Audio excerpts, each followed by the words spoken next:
नमस्कार, गुलिस्तान न्यूज में आप सभी का स्वागत है और मैं हूं आपके साथ प्रिंसी कोल। तो चलिए खबरों का सिलसिला शुरू करते हैं। साउथ कश्मीर के पुलवामा जिले के अवंतीपुरा में बीती रात एसपीओ फयाज अहमद और उनके परिवार की हत्या विदेशी आतंकियों द्वारा की गई और कश्मीर जोन के आईजी ने आज अवंतीपुरा के दौरे के दौरान ये खुलासा किया और ये भी बताया कि इन आतंकियों का ताल्लुकात जैश-ए-मोहम्मद के साथ है। उन्होंने बताया कि दोनों आतंकी हुलई से यही विदेशी आतंकी लग रहे थे जिनको धर पकड़ा या फिर उन्हें मार गिराने के लिए अभियान छेड़ दिया गया है। दूसरी ओर शहीद फयाज अहमद की बेटी राफिया ने भी आज इलाज के दौरान जख्मों के ताव न सहते हुए दम तोड़ दिया। इन तीनों को आज सुफर्दे खा कर दिया है और इनके जनाजे में शामिल लोगों ने इन्हें नम आंखों से अंतिम विदाई दी। ऑपरेशन फ्रंट पे काम करते हैं, हर तरह से टारगेट रहे, नई बात नहीं है। जैसा कि इस एरिया में मिलिटेंट का मूवमेंट रहता है, तो रात 2 टेररिस्ट आए और हुलिया से लग रहा था कि एफटी है और उन्होंने हमारे एक एसपीओ पर अंधाधुंध फायर किया। उनकी माँ बेटी को बचाने के उसको भी फायर किया और तीनों को हॉस्पिटल ले गया गया, बाद में शहीद हो गए। हम लोग को बहुत दुख है और बहुत जल्दी इसको आइडेंटिफाई करके इसको न्यूट्रलाइज करेंगे। तो कुछ जानकारी मिली किस आउटफिट से है?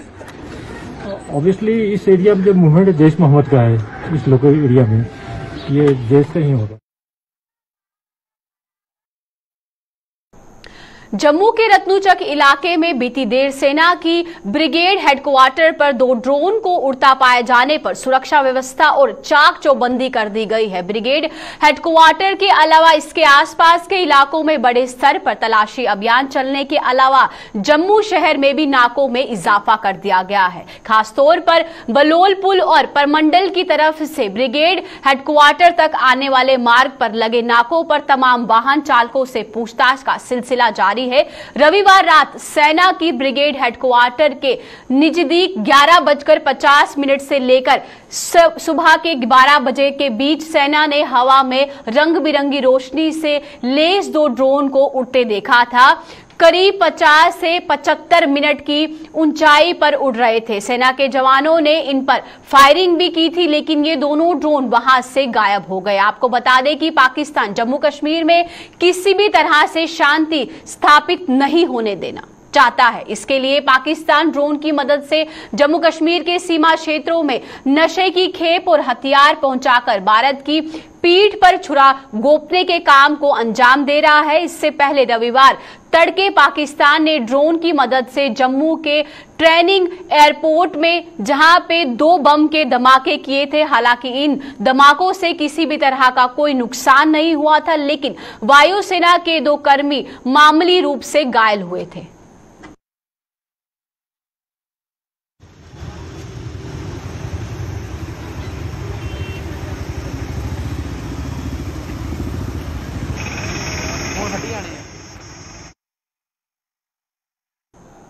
राष्ट्रीय बजरंग दल ने पाकिस्तान के ड्रोन प्लान के विरोध में आज जोरदार प्रदर्शन करते हुए उसका झंडा जलाकर प्रदर्शन किया। बजरंग दल ने केंद्र सरकार से पाकिस्तान को सुधारने के लिए अब कड़े कदम उठाने के साथ साथ पाकिस्तान के गुण गाने वाले जम्मू कश्मीर के कुछ नेताओं को भी जेल की सलाखों के पीछे धकेलने की मांग की।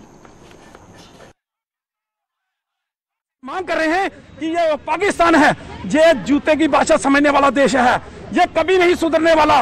लगातार इसकी आतंकवादी गतिविधियां जो है वह जम्मू कश्मीर में बढ़ती जा रही हैं और यहाँ की जो अध्यक्षता है पीडीपी की महबूबा मुफ्ती लगातार पाकिस्तान के समर्थन में खड़ी नजर आ रही है। ऐसे नेताओं को जो घर के बेदी हैं, जो घर के ही हिंदुस्तान का खाते हैं और गुण पाकिस्तान का गाते हैं, इन लोग नेताओं को तिहाड़ जेल में होना चाहिए, ना कि यहाँ पे खुला छोड़ना चाहिए। ये हम केंद्र सरकार से ये मांग कर रहे हैं कि पीडीपी की नेता को वहाँ तिहाड़ जेल में वहाँ रखा जाए और पाकिस्तान के ऊपर सख्त से सख्त कार्रवाई करके उसका नस्ताबूद किया जाए। जो उसके अंदर टेरर, जो आतंकवादी जो उसके अंदर वो चल रहे हैं, कैंप चल रहे हैं, उनको जल्द से जल्द नष्ट किया जाए और इस पाकिस्तान को नक्शे से मिटाया जाए। यही हम केंद्र सरकार से आज मांग कर रहे हैं। दूसरी ओर शिवसेना डोगरा फ्रंट ने जम्मू में पाकिस्तान के खिलाफ प्रदर्शन किया और प्रदर्शन की अगुवाई कर रहे शिवसेना डोगरा फ्रंट के प्रधान अशोक गुप्ता ने कहा कि पाकिस्तान द्वारा ड्रोन से हमले किए जा रहे हैं और घाटी में भी पाकिस्तान अपने नापाक मंसूबों को अंजाम देने के लिए लगातार अपनी गतिविधियां बढ़ा रहा है। उन्होंने प्रधानमंत्री नरेंद्र मोदी से पाकिस्तान को इन घटनाओं के लिए कड़ा सबक सिखाने की मांग की है।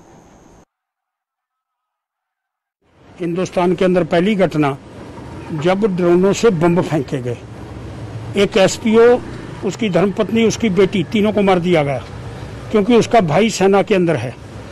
और 5 किलो आरडीएक्स, ये 3 घटनाएं 1-2 दिन के अंदर घटी हैं।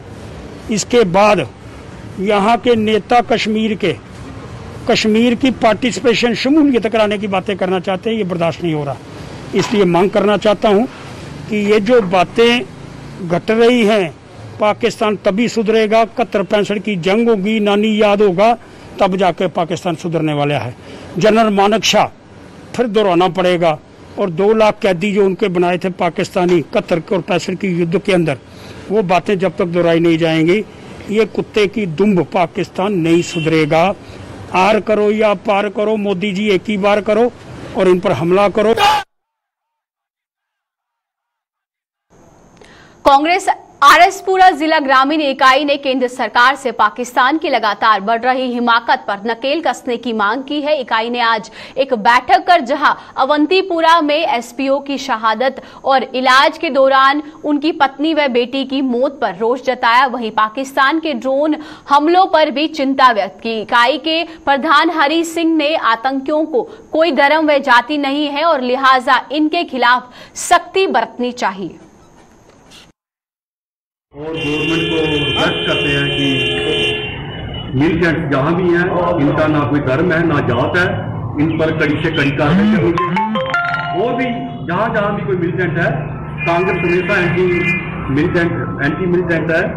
हम ये चाहते हैं कि गवर्नमेंट, अब सेंट्रल की गवर्नमेंट है, लेफ्टिनेंट गवर्नमेंट की गवर्नमेंट है, जैसे कि होम मिनिस्ट्री के अंदर है, तो हम होम मिनिस्टर को भी अपील करते हैं जहां जहां भी मिलिटेंसी है उससे सख्ती से पेश आया जाए ताकि ऐसी बात दोबारा जहां पर।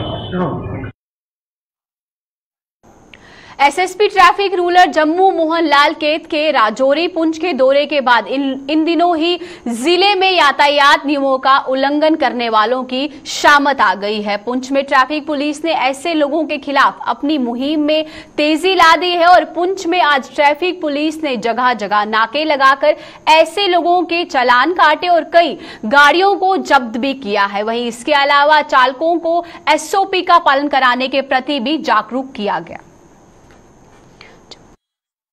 हमारी स्पेशल ड्राइव है पुंछ सिटी में, हम जॉइंट चलानिंग कर रहे हैं। इसमें जो लोग ट्रैफिक लॉज का वायलेशन कर रहे हैं, सीट बेल्ट नहीं पहन रहे हैं, हेलमेट नहीं पहन रहे हैं, जो गाड़ियां ओवरलोड कर रही हैं, कोविड एसओपी का वायलेशन कर रहे हैं, उनके खिलाफ हम एक्शन कर रहे हैं। लगभग हमने 28 गाड़ियां अभी तक सुबह से अभी तक सीज की हैं जिनके पास डॉक्यूमेंट्स नहीं थे और हम साथ में लोगों को बता रहे हैं कि कोविड एसओपी का पालन करें। गाड़ी में जो लोग बैठते हैं वो मास्क पहने और सोशल डिस्टेंसिंग रखें। लोगों से यही गुजारिश है कि वो ट्रैफिक लॉज का पालन करें, सीट बेल्ट पहने, हेलमेट पहने और सोशल डिस्टेंसिंग रखें। जम्मू में डेंटल सर्जन एसोसिएशन के धरने प्रदर्शन के आज 8वें दिन भी प्रशासन द्वारा उनकी कोई सुध नहीं ली गई। ये लोग डेंटल डॉक्टरों की भर्ती प्रक्रिया को शुरू न करने पर उपराज्यपाल प्रशासन से बेहद खफा नजर आ रहे हैं। और आज हमारा 8th डे है इंडेफिनेट स्ट्राइक का, but this is so disheartening कि अभी तक कोई भी एडमिनिस्ट्रेशन वाला हमें पूछने के लिए नहीं आया हमारी क्या डिमांड्स है क्या नहीं है। एंड हमारी डिमांड्स ये है कि हमारा जेकेपीएससी के थ्रू जल्दी से जल्दी रिक्रूटमेंट किया जाए और हर साल नए डेंटल सर्जन्स जो भी यूजी लेवल पे निकल रहे हैं डेंटल कॉलेज से, उनको भी रिक्रूट किया जाए।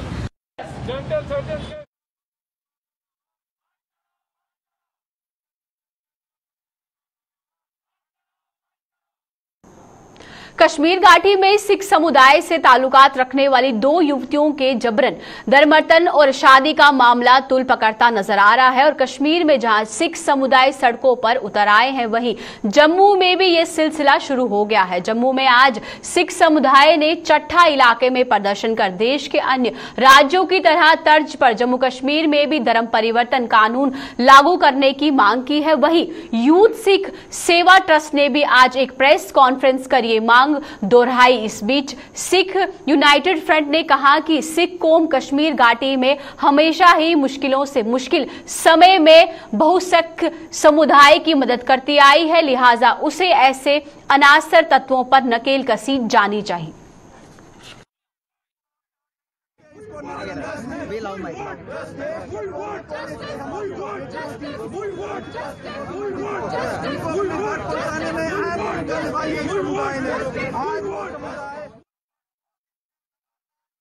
हमारी जो केंद्र की सरकार है उसके लिए कड़ा एक स्टेप उठाना चाहिए, एक पनिशमेंट होनी चाहिए। देखो, अगर हमारा पूरा हम कहते हैं हम सब एक है, तो हमारे यहाँ पे अलग अलग कानून क्यों है? अगर यूपी और एमपी पे अगर कोई इंटरकास्ट मैरिज करता है तो उसके पेरेंट का कंसेंट माना जाता है, तो हमारे यहाँ पे भी ऐसा एक रूल बनना चाहिए कि अगर इंटरकास्ट मैरिज होती है तो ये पेरेंट का कंसेंट होना चाहिए। और एक सरासर ये बहुत एक बड़ा मतलब एक हम शर्मनाक हादसा कह सकते हैं कि एक छोटी सी बच्ची को मोटिवेट करके एक 3+ मतलब एक 3 गुना ज्यादा एज के से एक अपील है कि इस चीज के बारे में एडमिनिस्ट्रेशन को स्ट्रिक्ट एक्शन लेने चाहिए।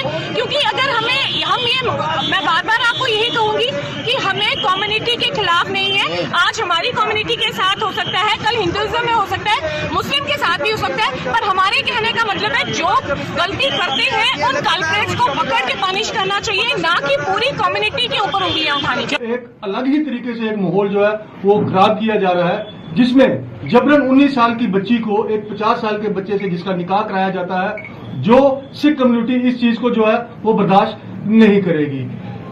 हम अब गवर्नमेंट से यही एक अपील करते हैं कि एक एंटी रिलीजियस मैरिज एक्ट जो बाकी स्टेटों में एपी में एमपी में जो लागू किया गया है वो भी जम्मू कश्मीर में किया जाए। जो कश्मीर में है वो पिछले कुछ महीनों से परेशानी में है, क्योंकि कोई शरारती अंसर हमारी बच्चियों को वहां वर्गलाने की और धर्म परिवर्तन की कोशिश कर रहा है। हम ये उन लोगों को बावर कराना चाहते हैं कि उनके बच्चों की हम कश्मीर के बाहर सिख कौम हमेशा हिफाजत करती आई है मुश्किल वक्त में, और आगे भी करेंगे। लेकिन मेजॉरिटी कम्युनिटी कश्मीर में जो है उसमें बेशतर लोग जो हैं वो अमन पसंद और इस्लाम को मानने वाले हैं, और इस्लाम इस चीज की इजाजत नहीं देता।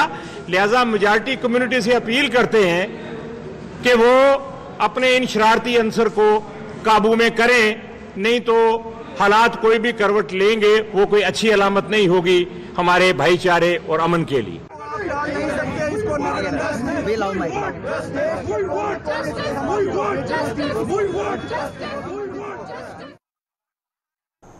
जम्मू के एसएमजीएस अस्पताल की माइक्रोबायोलॉजी लैब का काम जोरों शोरों से जारी है। यह लैब पिछले वर्ष आग की बेट चढ़ गई थी, जिसका निर्माण कार्य तेजी से चल रहा है, और इसकी जानकारी जीएमसी की प्रिंसिपल डॉक्टर शशि सूदन शर्मा ने दी। उन्होंने कहा कि एसएमजीएस अस्पताल की माइक्रोबायोलॉजी लैब को पहले से बेहतर बनाया जा रहा है और जल्द ही इसका निर्माण कार्य पूरा हो जाएगा। इसके शुरू होने से मरीजों को टेस्ट करवाने के लिए जीएमसी या फिर अन्य अस्पतालों में नहीं जाना पड़ेगा।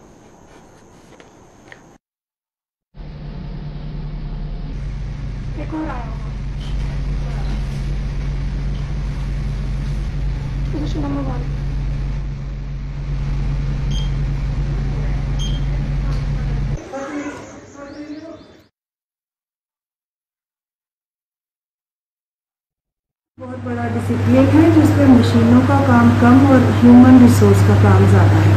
तो वहाँ ज़रूरी है कि एक हमारे वहाँ का जो एक्सटेंशन काउंटर कहूँगी, हमारा मेन माइक्रोबायोलॉजी डिपार्टमेंट जो है वो पूरे तरीके से काम कर रहा है। कोई स्वास्थ्य सेवा उसमें कम नहीं हुई, कोई टेस्ट कम नहीं हुआ। वहाँ एक एक्सटेंशन काउंटर था हमारा जिधर आग लगी थी, उसको फिर से स्थापित किया जा रहा है, लेकिन वहाँ पे जो रैपिड टेस्ट और जितनी माइक्रोस्कोपी है वो सारा स्टाफ वहाँ पे है और वो पूरा भी उतर रहा है, और वहाँ पे जो टेस्ट हैं वो सारे जीएमसी में हो रहे हैं। और जल्दी ही जो एक और एडिशनल इंफ्रास्ट्रक्चर हम जैसे पहले था उससे बेहतर वहाँ पे इस्टेब्लिश करें।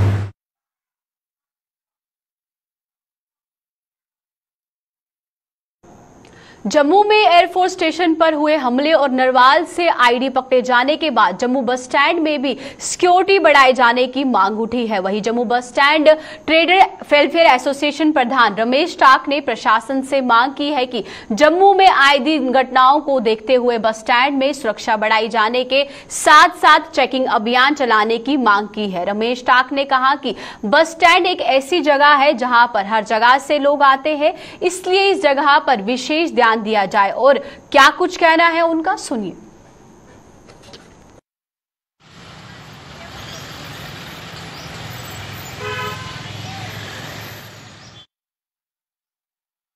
मीडिया के माध्यम से सबसे पहले पुलिस विभाग से ये गुजारिश करूंगा कि थोड़ी सी सख्ती बढ़ानी चाहिए। जिस तरीके से बेमाल में 2 मिलिटेंट पकड़े हैं आईडी के साथ, और जो एयरपोर्ट पे जो 2 ब्लास्ट हुए हैं, और उनके विषय में मैं पुलिस विभाग को बोलूँगा कि थोड़ा सा सतर्क रहें और बस स्टैंड जैसी जो जगह है जहां पर सुरक्षा बढ़ाई जाए और चेकिंग की जाए, और जितने भी रेलवे स्टेशन है, एयरपोर्ट हैं, सारी जगहों पर सिटी में नाका लगाया जाए। हाँ, बात यह है कि सिक्योरिटी के हिसाब से बस स्टैंड एक बहुत सेंसिटिव जगह है जहां हम बैठे हुए हैं। आए दिन जहाँ पे भी ब्लास्ट होते रहते हैं। अभी पिछले साल एक ब्लास्ट जहाँ पे ग्रेनेड अटैक हुआ था, तो इससे 2 लोगों की जान चले गई थी और 7-8 लोग जख्मी हो गए थे। बस स्टैंड एक ऐसी जगह है जो भी जहाँ कोई आता है पहले बस स्टैंड एरिया में आता है, उसके बाद आगे पीछे जाता है। और कोई भी टेररिस्ट हो वो भी जहाँ पे बस स्टैंड ही आएगा, क्योंकि जहाँ पे इसको पनाह और खाने की जगह भी मिल जाती है, जिसकी वजह से वो यहाँ पे आके पहले जहाँ पे देखता है उसके बाद फिर आगे पीछे कोशिश करता है। तो मैं यही चाहता हूँ, देखो अब थोड़े कल ये ड्रोन का अटैक हुआ, अब नई स्ट्रेटजी उग्रवादियों के पास आ गई है, ड्रोन का अटैक।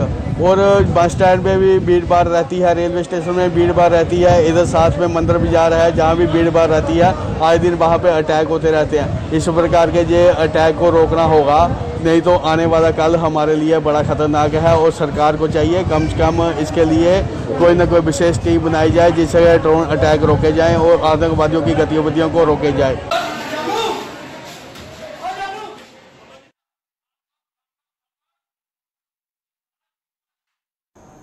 सरकार ने ग्रामीण इलाकों में विकास का नया दौर शुरू करने के उद्देश्य से पंचायत चुनाव करवाए थे, लेकिन पंचायतों के वजूद में आने के बाद भी विकास को लेकर ग्रामीण हलकों से लगातार लोगों की शिकायतें सामने आ रही है। ऐसी ही शिकायत बिश्ना ब्लॉक की पंचायत कनाल के गांव कोठी मोड़ से लोगों की आ रही है। इन लोगों का आरोप है कि विकास के नाम पर यहां पर सरकार ने एक ईंट तक नहीं रखी। आलम यह है कि आज भी इस गांव के लोग बुनियादी सुविधाओं से वंचित है। गांव की गलियों और नालियों की हालत काफी खस्ता है और बिजली का कहीं नामो निशान नहीं। इन लोगों ने यह भी आरोप लगाए हैं कि जहां पे जनप्रतिनिधि उन्हें केवल चुनावों के दौरान ही नजर आते हैं।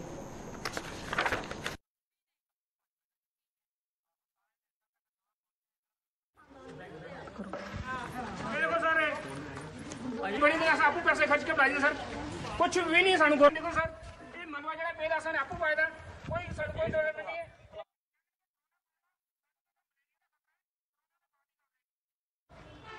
ਦੀ ਦਿੱਕਤ ਇਹ ਹੈ ਕਿ ਇਹ ਇੱਥੇ ਨਾ ਰੋਡ ਹੈ, ਨਾ ਨਾਲੀਆਂ, ਨਾ ਸਾਨੂੰ ਬਿਜਲੀ ਦੀ ਕੋਈ ਫੈਸਿਲਿਟੀ ਹੈ, ਨਹੀਂ ਪਾਣੀ ਵੀ ਇਸ ਟਾਈਮ ਦੇਖੋ ਤਾਂ ਅਜੇ ਤੱਕ ਕੋਈ ਪਾਣੀ ਦਾ ਕੋਈ ਅਰੇਂਜਮੈਂਟ ਨਹੀਂ ਹੈ। ਜਿਹੜੇ ਅਸੀਂ ਦੂਏ ਨਲਕੇ ਲਵਾਏ ਉਹ ਸੁੱਕੀ ਗਏ ਨੇ। ਹੁਣ ਇਹ ਦੇਖ ਲਓ ਜਿਹੜੀ ਹਾਲਤ ਹੈ ਸਾਡੇ ਏਰੀਆ ਦੀ, ਨਾਲੀਆਂ ਤੱਕ ਨਹੀਂ ਆ। ਜਿੱਲੇ ਬਾਰਿਸ਼ ਹੁੰਦੀਆਂ ਨੇ ਤੇ ਪਾਣੀ ਗੋਡੇ ਗੋਡੇ ਤੱਕ ਹੁੰਦਾ ਖਲੋ ਤੇਰਾ। ਮੇਰੇ ਮਕਾਨੇ 'ਚ ਤਾਂ ਪਿਛਲੇ ਤਲਾਬ ਹੁੰਦਾ ਬਣੇ ਦਾ, ਮਾਨਸਰ ਜਾਣ ਦੀ ਲੋਕਾਂ ਦੀ ਲੋੜ ਵੀ ਨਹੀਂ ਹੈ, ਇੱਧਰ ਆਈ ਜਾਣ। ਚਾਰੋਂ ਸਾਡੇ ਪਾਣੀ ਹੁੰਦਾ, ਮਕਾਨ ਮੇਰਾ ਵਿੱਚ ਜਿਹੜੇ ਇੰਨਾ ਪੈਸਾ ਲਾਈ ਆਏ ਨੁਕਸਾਨ ਥੋੜੀ ਕਰਾਉਣਾ। ਤਾਂ ਅਸੀਂ ਇਹੀ ਬੇਨਤੀ ਕਰਨੀ ਆ ਕਿ ਸਾਡੇ ਰੋਡ ਵੀ ਹੋਣ, ਨਾਲੀਆਂ ਵੀ ਹੋਣ ਤੇ ਬਿਜਲੀ ਫੈਸਿਲਿਟੀ ਹੈ। ਸਰ ਇਹ ਜਿਹੜਾ ਯੁੱਗ ਜਾ ਰਿਹਾ ਇਹ ਇਕੜਾ ਨਹੀਂ ਹੈ ਕਿ ਮਤਲਬ ਕਿ ਕਿਹੜੇ ਯੁੱਗ 'ਚ ਅਸੀਂ ਜੀ ਰਹੇ। ਕਿ ਇੱਥੇ ਪਿਛਲੇ ਕੋਈ 1 ਸਾਲ ਤੋਂ 10 ਸਾਲ ਤੋਂ 15 ਸਾਲ ਤੋਂ ਨਹੀਂ, ਪਿਛਲੇ 50 ਸਾਲ ਤੋਂ ਇੱਥੇ ਗਵਰਨਮੈਂਟ ਦਾ ਇੱਕ ਵੀ ਪੈਸਾ ਨਹੀਂ ਲੱਗਦਾ, 10 ਰੁਪਏ ਤੱਕ ਨਹੀਂ ਲੱਗਦੇ, ਕੋਈ ਵੀ ਕਿਸੇ ਕਿਸਮ ਦੀ ਕੋਈ ਡਿਵੈਲਪਮੈਂਟ ਨਹੀਂ ਹੈ, ਬਿਲਕੁਲ 0% ਹੈ। ਜਿਸ ਕਿਸਮ ਦੀ ਹਾਲਤ ਹੈ, ਜਿਸ ਕਿਸਮ ਦਾ ਅਸੀਂ ਪੰਚ ਸਰਪੰਚ MLA ਤੱਕ ਜਾਂਦੇ ਆ, ਮੈਨੂੰ ਤਾਂ ਇਹ ਲੱਗਦਾ ਕਿ ਕਾਗਜ਼ਾਂ ਸ਼ਾਇਦ ਕਈ ਵਾਰੀ ਬਣ ਕੇ ਤਾਂ ਆਉਣਾ ਰੋਡ, ਪਰ ਹਕੀਕਤ ਇੱਕ ਵਾਰੀ ਵੀ ਨਹੀਂ ਬਣੇਗਾ। ਕਿਸੇ ਕਿਸਮ ਦੀ ਕੋਈ ਵੀ ਫੈਸਿਲਿਟੀ नहीं है, बिजली पानी किसी किस्म की कोई योजना कोई कुछ नहीं है। जी कोई स्कीम आती है, कोई भी किसी किस्म की स्कीम आती है, साढ़े तक कुछ भी नहीं पुजता। साढ़े तक ओले पुजता, उन्हें दसिया जाता सानू ये जो टाइम निकल गया होंदा वो तो चली गई स्कीम, उस तो बाद सानू कुछ नहीं पुजता। साढ़े कोल कोई MLA कोई पंच सरपंच कोई नहीं आता। इत्थे आंदे हैं तो उस टाइम ते आंदे हैं जिस टाइम ते उन्होंने वोट चाहिए होंदी है। वोट लैण वास्ते आंदे हैं, बस वोट लैण वास्ते 15 दिनों बाद असीं महीने बाद तुहाडा काम कर देंगे, उस तो बाद वो नजर ही नहीं आते किते। सर परेशानी इको इतिहास 10 च इस एरिया च मैं कही एक भी कोई फैसिलिटी सानू अज तक लभी हो नहीं लभी है। ठीक है, ये अपने 15-20 साल है, मैं 11 साल च भी इत्थे एक चेंज बिल्कुल भी होंदे। ये इंडस्ट्रीयल एरिया साडे बिल्कुल करने पैंदा, लेकिन तां भी इस एरिया च बिल्कुल भी डिवेलपमेंट नहीं है।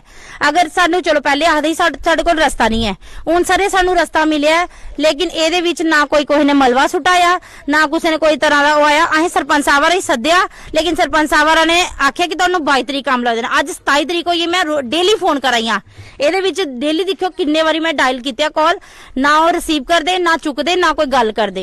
दूसरी चीज ये है कि देखो जे जिसले बोर्ड लैने होंदे है तो ये सब इत्थे आंदे तां सानू MLA भी पता लगदा, सरपंच भी पता लगदा, सारे पता लगदे। ते लेकिन जिसले काम करवाने बारी होंदी ते अज आयो कल आयो अस हत्थ जोड़ी ओड़ने आ ते ये सब सोचदे कि सानू मतलब कि कोई डर नहीं है, कोई खतरा नहीं है। उस दिन मैं वीडियो बना दी, मैं सर सबूत दिओ।